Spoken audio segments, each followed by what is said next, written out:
Welcome everyone. Today I'm so pleased to be with Ina Kostiuk, and I'm sorry if I pronounced that wrongly, but it's not an easy name, so forgive me please. I met Ina a few weeks ago, to be honest, and I was immediately intrigued by what was your history in terms of fintech and what you have done in the past few years in order to be where you are today. And as being the cherry on the cake, it turns out that we both share the same passion around Toastmasters. So Ina, can you explain a little bit more about who you are? Hey, Con. First of all, I'm very happy to join your project, and thank you for the opportunity. A bit about myself. I'm currently living in Belgium, but originally I'm from Russia, and I've been working in Europe across different countries for more than 10 years. But last 8 years I'm living in Brussels together with my husband, whom I met in Brussels. And we have built a family here, and initially I moved here for work, and life brought me and I stayed. Nice. Well, what I heard about when I was reading your article, I was also intrigued by how you actually made a complete switch from what you call in the article as being more in a traditional business into becoming a fintech guru. So what happened there? What has happened? Well, it actually was quite simple. I've been working in corporate world because actually I've been dreaming to work in corporate world. When I've been in consulting company in Estonia, they offer me a prolongation of contract, but I say, sorry, but I really want to have this big office and big multinational company. I'm gonna switch. And then I got into logistics, and I've been happy with that. But with the time, and especially after I got kids, I realized that things are changing, and I want to move accordingly of the change. And the system of the multinational company actually didn't permit really to respond of the changes. And I felt the job which I've been doing, which I actually like. I've been an advisor for sales for key account managers of the big clients in logistics for European office. And I feel that there are a lot of changes needs to be done, like in terms of automatization, moving things faster. Things are quite rigid, and I don't know how to do a switch. But my feelings with the family that if I don't know, I have to find out, it was much more urgent rather than to stay and to still do things which I didn't like in general much. And so that I decided to take a sabbatical and to find out what I'm gonna do. So when I took my sabbatical, I didn't know at all that I'm gonna turn to fintech. Oh, really? When was that moment that you realized, like, yeah, it's going to be fintech, and more particularly a woman in fintech?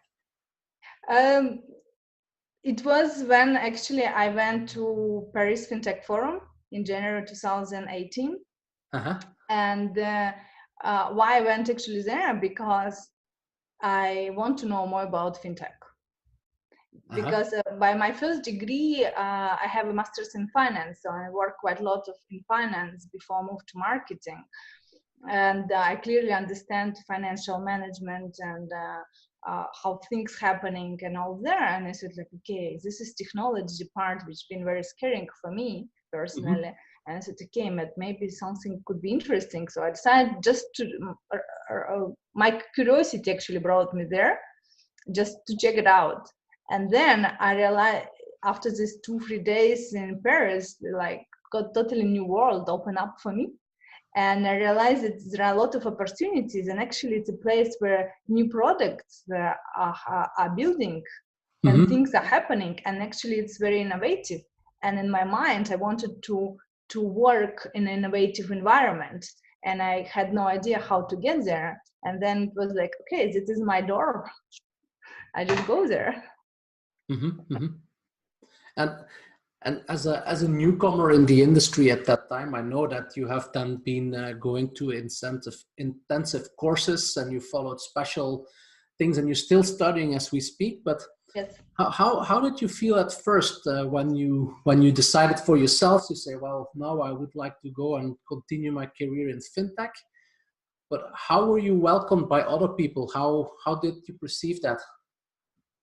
I'll be honest, I didn't decide that like it's happened over the night. It's actually my old patient which brought me there, and I just follow it. I didn't actually think how people perceive me, what do they think, and actually I realized I don't have many friends working in fintech. I even don't have many like big network to talk about. I have huge network worldwide, but there is not many of my peers whom I can just call and say, hey, listen, can you explain me about this new product, in banking? There is almost nobody I could talk to. And so I really didn't think that way at all. I just feel like I need to see global picture. I want to know more. I want to understand. I didn't actually say that I'm going to work in fintech purely and have no step out. It just like, it was just kind of, snow was taking me out on that road, and I really enjoyed. But indeed, when I started my program in Oxford University, fintech program, we had very diverse group, and some people been like really experienced. We had like an investor in my group who had like 25 years of investment management, and he had his investment funds as well.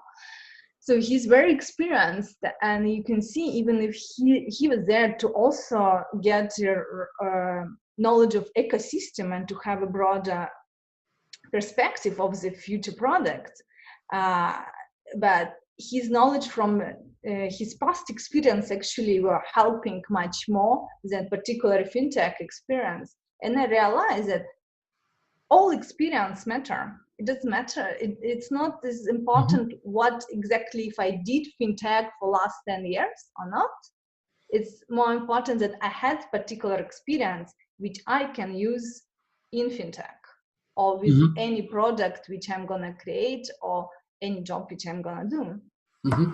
I hear a lot of passion, and I like that a lot. So talking about that passion, when did you hear first about RegTech? Actually, RegTech, when I heard about it, being honest, I didn't understand what is it. Because it was in Paris FinTech Forum. And it was like RegTech. I was like, what is this? I had no idea. It was so many new words for me, vocabulary. But then it was a session about PSD2 because it was coming May last year. So it's everybody was talking about it, and then I realized, in fact, it's a regulation and technology. And in fact, I realized how actually they're meeting and why there is more concern about regulations. And when I heard about PSD2, and I was like, okay, let's try to understand. Half of the session last previous year in Paris FinTech Con, I didn't understand at all. But then afterwards, when actually I was more listening to debate with the other participants, I started to catch how actually it would influence on our day-to-day life, how it will change the relationship between banks and third-party providers. And that was like, I started to have different dots. I did not link them yet. But then with the time, and especially with the studies in fintech program, we had one model dedicated to regulations.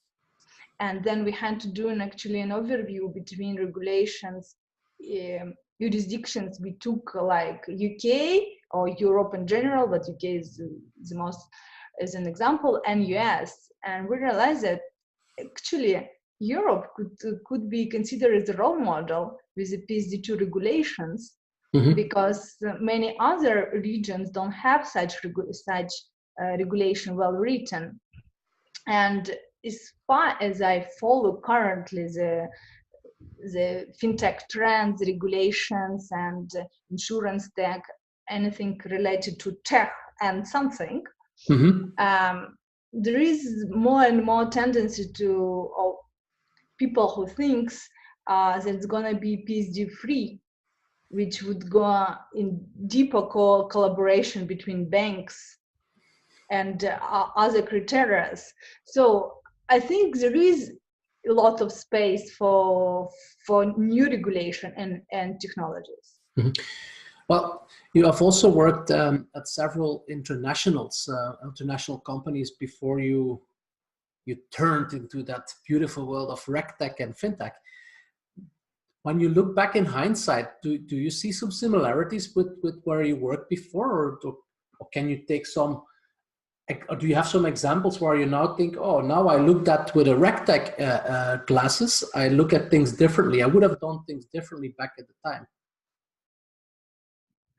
Well, take into consideration that I never been connected closely to regulation and my work itself, a part of the internal regulations, like follow certain rules. It's pretty hard to say if I would do something different in my past. But however, I think the knowledge which I obtained for different programs within last year or so, and especially different methodologies of creating the product, evaluating the product, launching the product, regardless where it is, like tech, fintech, insurtech, fintech, I think I could have done things better or faster, knowing certain methodologies. That, yes. Yeah. Well, I think also, again, when we first met, you told me that you started studying again. And I heard about the study direction or the possibility to learn for fintech. But what I also noticed when talking to you, there is a lot of knowledge background and methodology background.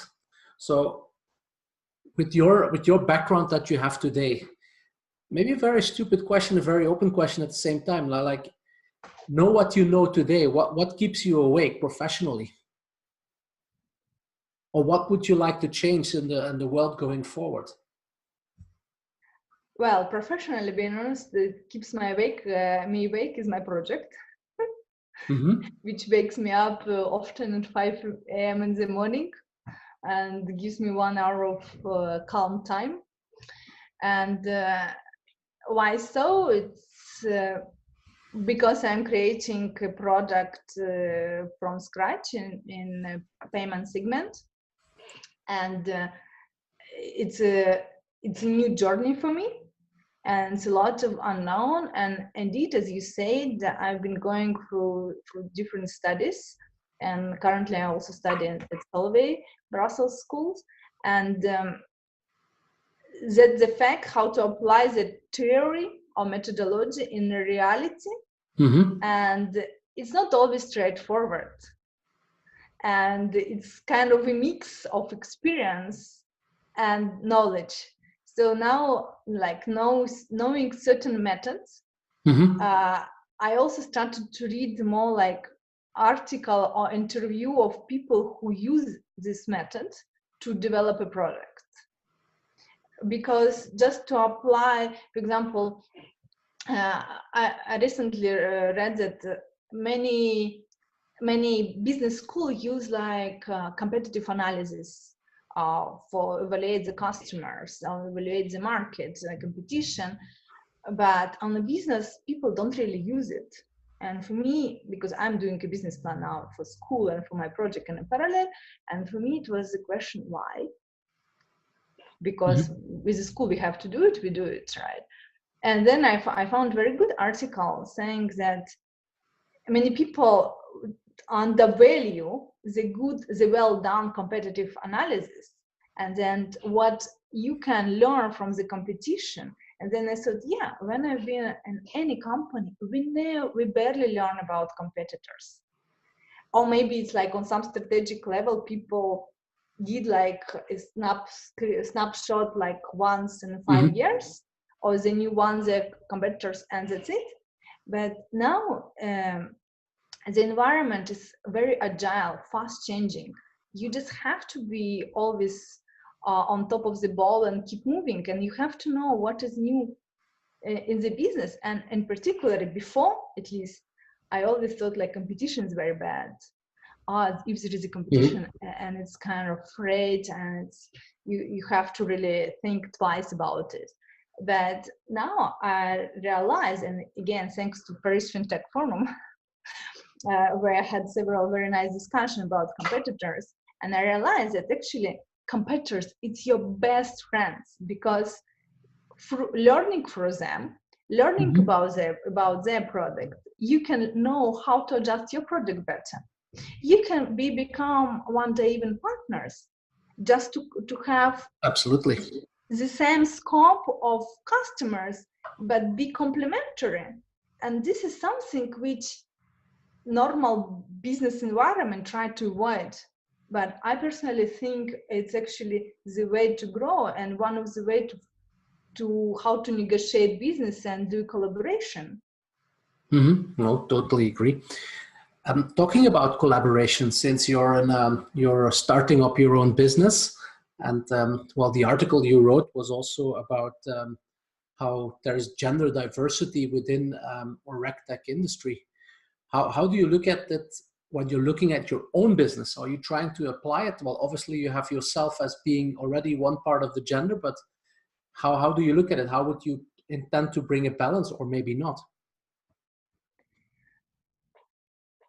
Well, being honest, as being female, I heard a lot, and I experienced myself that sometimes the opinion of male is more important than female, or the opinion the male is more dominant in certain positions than a female. So I experienced it not once, but I really believe it's a bit of old school, and especially it really much applies still for big companies or corporations, but much less and less gonna apply for entrepreneurs, startups, or rather small companies, where added value is more important, regardless of gender, and people would be kind of scored, appreciated for things which they can bring, rather for things that they're there.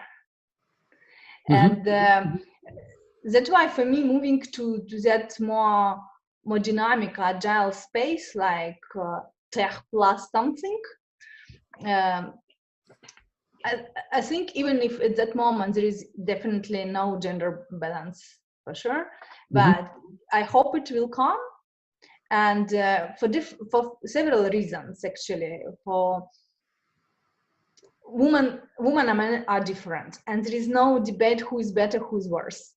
Right. They're different, and they need to learn how to collaborate, because both of them have very good qualities which can bring together. So I rather would think how to encourage women to go to that space, because anything which is tech, insurtech, regtech, fintech, just pure tech, it's rather scaring for women, for female, and especially for after some age, who are less familiar with digitalizations. So if you ask many females up to 40 years old or so, or older, if they're gonna feel comfortable to do something with the technology, probably they would say no. And if you ask male with the same age, they would, even if they would be a bit scared, they would say, yeah, I will, he will try at least. So that's why I think it's important to bring women to that space, because it's space dynamically moving and keep growing. And to help them to do it, it's education for me. Yeah, and that's where it's nice that there are examples like yourself, and examples that, well, from a gender point of view, I think the example is not only there because you're a woman, but also because you are a person that really reformed yourself to be a very active member into the RegTech and FinTech community. So I find that extremely interesting. You also talked about added value. So maybe my last question for today's interview, Why should people contact you? Well, there are probably a few things. If you would like to evaluate your product value flow and just evaluate your business ID, definitely you can contact me. I can help you to make a solid business case if you want to pitch for investors. I would like to develop much more different fintech or tech products. So I want to be part of the team who develops fintech project. And if you want me to be part of your debate or open discussion, I am more than happy to do it. Oh, excellent. Ina, I would like to thank you so much for this interview. I'd like to thank you even more for the article that you wrote. I'm sure that many people will like it, and I'm sure that after this experience, there will be more people following you, I guess, on LinkedIn, Twitter, and all the other channels. So I really hope that is happening. I'm looking forward to see more from you. And for all the readers, please do have a look to the website address that will appear now, where you can find more information about the RegTechBlackbook. Thank you very much. Thank you, Cohen. It's my pleasure. Thank you. Bye-bye. Bye.